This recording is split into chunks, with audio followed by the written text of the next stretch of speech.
अस्सलामुअलैकुम। आप देख रहे हैं के न्यूज एचडी। मैं हूं हारिस अलीशा गिलानी। चलते हैं आज की अहम खबरों की तरफ। ले जाने जाना Quality product by Khadim's Milk Foods, का Sahiwal. है जमाना। रुक करेंगे साहिवाल का। साहिवाल में वासा डिपार्टमेंट की मुबैना नाअहली और ठेकेदार की गफलत के बायस जीटी रोड पर सीवरेज लाइन बिछाने के बाद मुतअद्दिद गाड़ियां हादसे का शिकार हो चुकी हैं, जिस पर शहरियों और अहले इलाका में शदीद तशवीश पाई जा रही है। इलाका मक्कीनों के मुताबिक सीवरेज लाइन डालने के बाद खुदाई शुदा हिस्से में मुनासिब तरीके से मिट्टी नहीं डाली गई, जबकि सड़क को बराबर लेवल करने का काम भी मुकम्मल नहीं किया गया।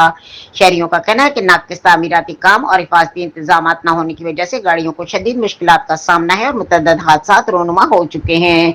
अहले इलाका ने इल्जाम आयद किया है कि मुतल्लका ठेकेदार और कंपनी इंतजामिया ने काम मुकम्मल करने के बाद सड़क की बहाली पर तवज्जो नहीं दी, जिसके बायस अवाम की जानो माल खतरे में पड़ गई है। शहरियों ने कमिश्नर साहिवाल और डिप्टी कमिश्नर साहिवाल से फौरी नोटिस लेने की, जिम्मेदारान के खिलाफ कार्रवाई करने और मुतासरा सड़क की फौरी मरम्मत का मुतालबा किया है ताकि मजीद हादसा से बचा जा सके।